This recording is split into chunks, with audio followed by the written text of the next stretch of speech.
was virtual, and then to move to where we are now, it's been incredible. And when I see your grades, I see your involvement on campus, I see how much you care about community and your community action. You all truly inspire me. You inspire our staff. We talk about how incredible you are all of the time. We hope that you all will dig in, that you will stay in the Honors College, that you will graduate from the Honors College. And your road to graduation really begins right now when you pay attention to what it means to move into the next phase and the next level of your experience with the Sally McDonald Barksdale Honors College. I also want you to know that all of our staff, who you see on the screen, and even those who are not here, we are always here to support you. If you have any questions, any struggles, please check in with us. Make an appointment, see if we can help you navigate what the struggle is. We want you to stay and to graduate, because we don't want you to just attend the Honors College or to be a part of it. We want you to be a graduate. So thank you for all you do. Stay encouraged. And if you need help, let us know. Have a great day. And thank you for joining us again. Thank you, Dr. Skerlock. Okay, to get us started, Dr. Vivian Ibrahim is the director of the National Scholarship Office. Dr. Ibrahim, I have made you co-host, so if you've got a presentation or anything, feel free to share your screen. I'm good. Everyone gets to see my lovely face instead of a presentation. You guys, I'll keep this short and sweet. I'm talking to you as if you are juniors, that is for next year, this coming year, and what the options are that are open to you over the next coming year. So I have open for you 4 scholarships that I really want to push. I'm going to give you a very brief overview, and then you are going to see workshop announcements in the emails, in the newsletter that you never read, but you do read. And make sure that you come to them, or just come and knock on the door, or book an appointment with either me or Dr. Woods, and we are happy to talk through all of these options with you. So the 4 things that I want to push for my STEM majors on this call is the Goldwater. You are eligible this year as sophomores, but hope the deadline has passed. So next year as juniors, you'll be eligible. It funds $7,000 towards undergraduate degrees. And what's fun about the Goldwater is that they're basically looking for people who are committed to a career in STEM. They want those students who are passionate about STEM. I'm able to nominate 4 students, so get in touch if you're interested in the Goldwater. Other things that I have in front of me, the UDAL. Do I have anybody on this call that's interested in the environment? I did not get any UDAL applicants this year. It really hurt my soul. So I'm hoping that if there's someone that's genuinely interested in changing the world and caring about the environment around them, get in touch with me about that one. I will work with you extra special one-on-one, because I really do want a UDAL applicant this coming year. Also, if there's anyone that's Native American on this call that's interested in policy and tribal policy for Native Americans, can you get in touch? Because the UDAL will almost definitely fund you $7,500. So that's the second award that I'm pushing.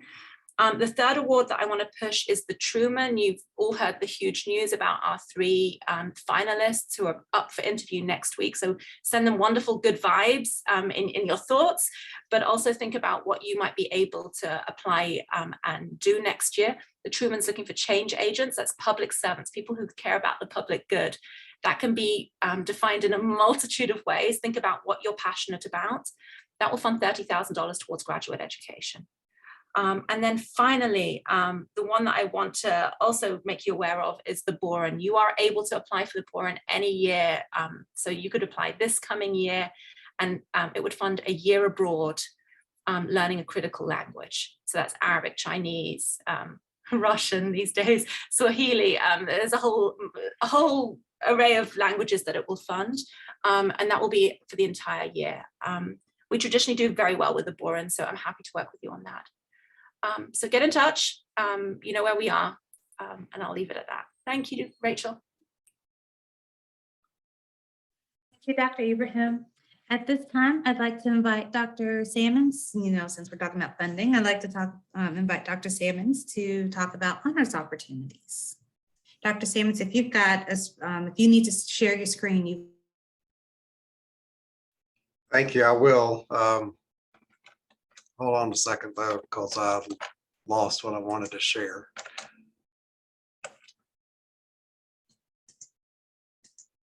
Hello, everybody.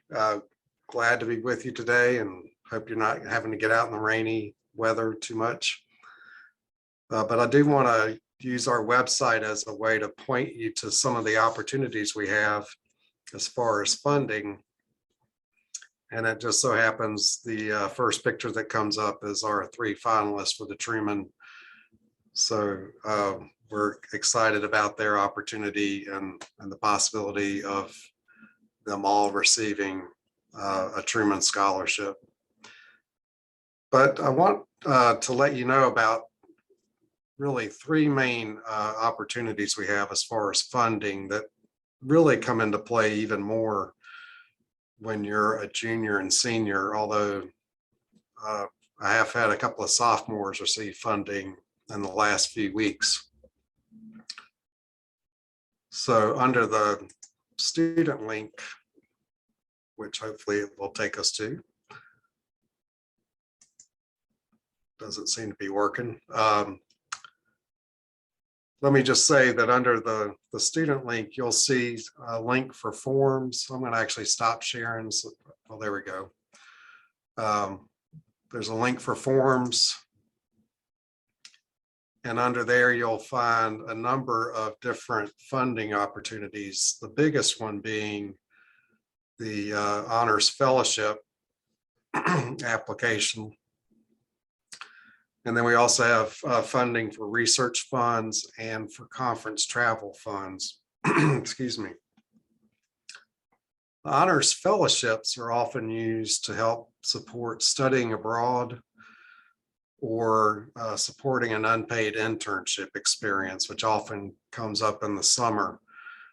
In fact, I talked to a student just earlier today who's a rising junior like you all, who will be interning this summer, who might be able to get some funding to help pay for living expenses and other expenses while she's interning in the next few months. We've had students intern all over the country. Washington and New York are the 2 main places students have gone. But we've had students receive funding to intern in Chicago and San Francisco and Denver, Colorado, and even places like Savannah, Georgia. And we'd love to be able to help you really explore those different opportunities that you want to pursue that might be related to your career. One of my favorite stories is a student who interned with the Cape Cod League and minor league baseball, and actually went 2 summers in a row and got funding from us both of those summers. And she now works for the St. Louis Cardinals and is pursuing her dream as a scout for Major League Baseball. We also award many of these fellowships for studying abroad, either in the fall or spring or both, or for an extended period of the summer, typically at least a month and 6 hours of credit during a first summer or second summer experience, and then also sometimes over the entirety of the summer. Research funds we've awarded for everything from buying supplies in a chemistry lab to paying a copyright fee for a survey tool that somebody needs to use, to paying for travel for a student to go do interviews in places anywhere from Mound Bayou, Mississippi to Chicago, Illinois, or 2 that I can remember.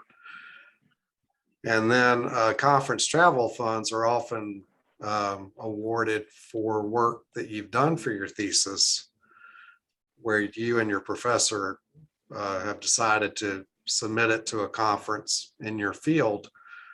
It could be a regional conference, it could be a national conference. We've also had students go to international conferences, and we can help pay for the travel costs so that that's not a burden for you, because we want to prove to the rest of the country and the world that the University of Mississippi students are as good or better than students at any other university. And we have seen that time and time again.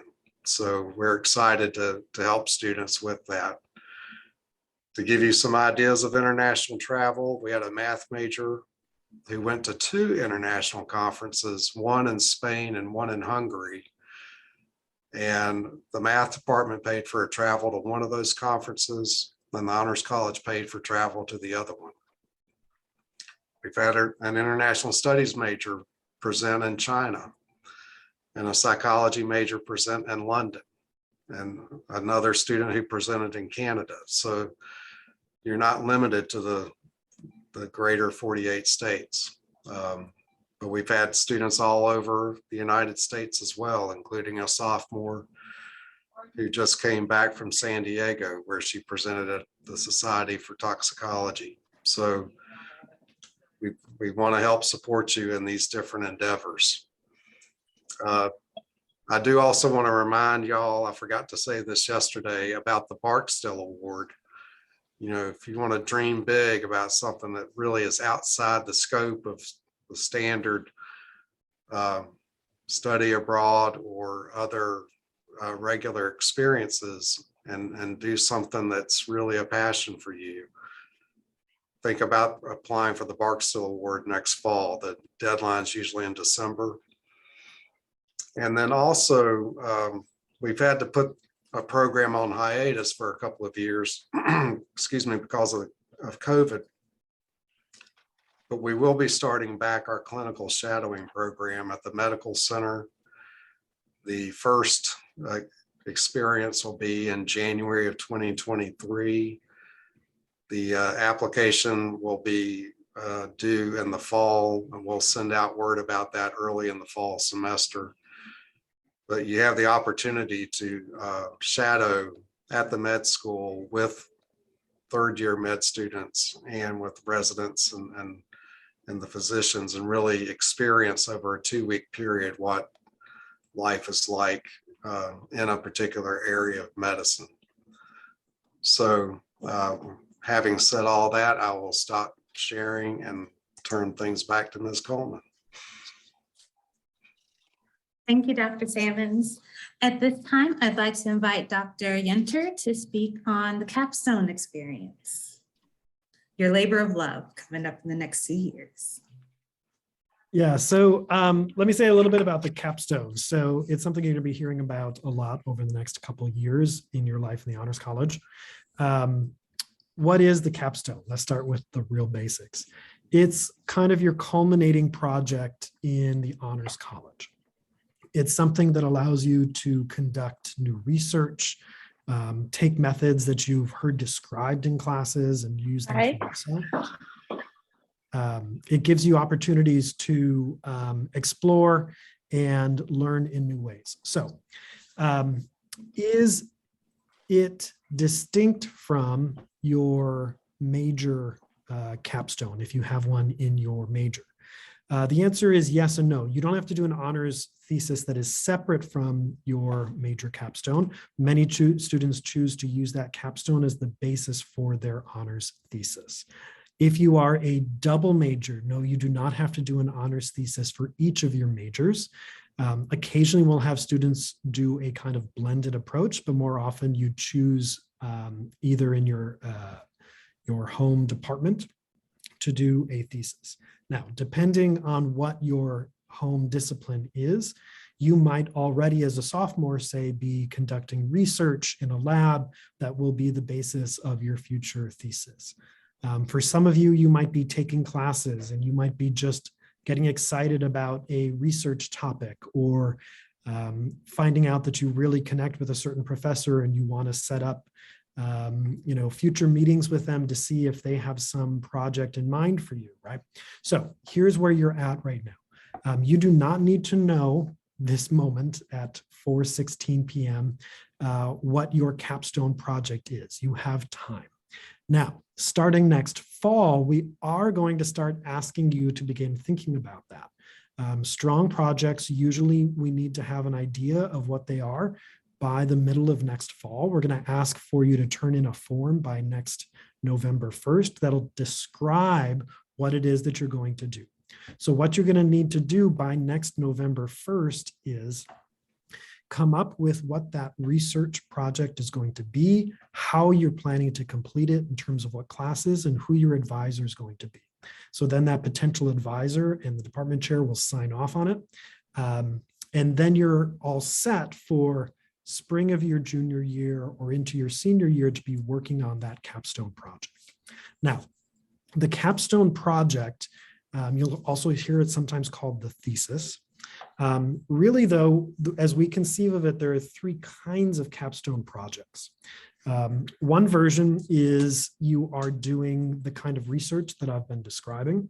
It's primarily carried out as an individual in consultation with your advisor. And it terminates in this written thesis that you then defend in your senior year. Okay, that's the thesis track. In some programs, there are practicum tracks where you are working on a shared set of research questions with other people. Occasionally also, there might be interdisciplinary opportunities to work on practicum tracks. And that is a slightly different version. If you're interested in that, I'll be talking more about it next fall. But that's an opportunity to do something a little more collaborative where you're, say, designing some new object with people in your program, or working with a professor on multiple aspects of a single set of research questions. The third thing that is an opportunity is a few of you are already doing amazing things out in the community. You are starting clubs, you are organizing, you are running political campaigns, and you are starting new initiatives, and you're out there already doing things. The Honors College wants to honor that. So one way that we can do that is to provide what we call the project track. So the project track is the third way of completing a capstone. Basically what this is if you have some very large thing that's taking up a lot of your time. It could be anything. It could be building out of a study abroad experience. It could be out of an internship. It could be out of volunteer work. You might have started some new club on campus, and not just kind of started a club where you're just sort of meeting every once in a while, but actually started this, big, we're talking minimum of like 100 hours invested project. Then what you can do is we will help you create some of the theoretical tools that you can use to reflect on your experience, to take that time and go back and say, what is it that I've been doing over this time? What does that actually look like? What does it mean? How does it connect up with my other studies? So if you are interested at some point in pursuing the project track, please get in touch with me and we could talk about what that would look like for you. So again, the capstone can take one of three forms. One is the thesis track. This is what many students do in terms of research in a lab with a professor in the humanities, in the social sciences, in the sciences, in education. Across the university, we can do these three thesis tracks. The second is the practicum, which is generally more collaborative. And then the third would be this project track. So you'll be hearing more about these in the fall, but I wanted to get you thinking now about what is it that's really inspiring you? What is it that you think I could take 12 months to really think through this question? I'd like to work on this project. I'd like to study more of this. This is the time to start thinking about where is going to be a good fit for you. So like I said, we'll be in contact again this fall to get you working on putting some of those pieces together. Right now, this spring and this summer is the time for dreaming, so do that.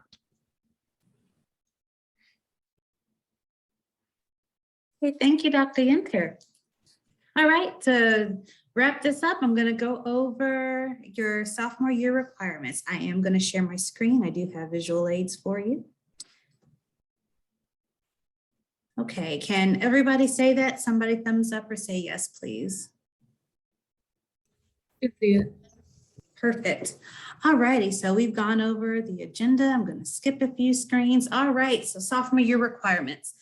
Things you should know, but if you don't, by May 2022, our second year students should meet the following requirements: a minimum of a 3.4 GPA, that's for the whole year, not just the spring semester, at least 18 honors hours, CAC reports for the fall 2021 semester and spring 2022 semester. As you know, we reinstated it last fall, and that's given, you report that through GivePulse, and I'll go over that in just a moment. And then a submitted sophomore petition, which we'll talk about after GivePulse. If you are in a pretty lockstep major like the arts, music, theater, art, maybe engineering, and you don't think you're going to make the 18 hours, please come see me or any one of the deans. So we'd be happy to sit and talk with you to see what kind of plan we can put in place to ensure that you get 30. 30 is the magic number to graduate with honors. Sound good? If you are an honor scholar, if you joined us either last fall or this spring semester by May 2022, we're looking at a minimum of a 3.5 GPA. For our fall admits, you'll need a CAC report for both the fall semester and the spring semester. For our spring admits, just this semester, you don't have to worry about making up hours for the fall. And you do not need to submit the sophomore petition. Okay, yep, that's everything I can think of there. CAC submission reminders. So you'd log on to GivePulse, and if someone needs to go over this more in person, I'm happy to do that with you. But you go to olemiss.givepulse.com, forget the www. You'd sign in using your web ID, your Ole Miss credentials. And at the top where it says, "Hi, Rachel," in the top right corner, I can click on that and it gives me a drop-down menu. You're going to click on Dashboard, scroll to the middle of the page and look for either Class of 2024 or Sally McDonald Barksdale Honors College, and then click Add Impact. That ensures that I can see what hours you have logged. They don't have to be in Oxford. If you live elsewhere and you do hours there, that absolutely counts. You just go to Add Impact and tell me what you did and where you did it. 10 hours is what we're looking for in the fall, 10 hours for the spring. Does that sound good? Does anybody have questions about that? Okay. Finally, the sophomore petition. If you've got your phones with you, please go ahead and take a picture. This is a super quick survey, and it's simply us asking you, what are your intentions for the next couple of years? Hope you all say, yes, I intend to fulfill my capstone and I'll stay the next couple of years. But it also gives you an option to end your time here with the Honors College. I am going to leave that up for a few minutes. That's all I've got. If you've got questions, I'd love to hang around and answer them for you. Thank you, everyone, for taking time to come to the sophomore meeting this afternoon.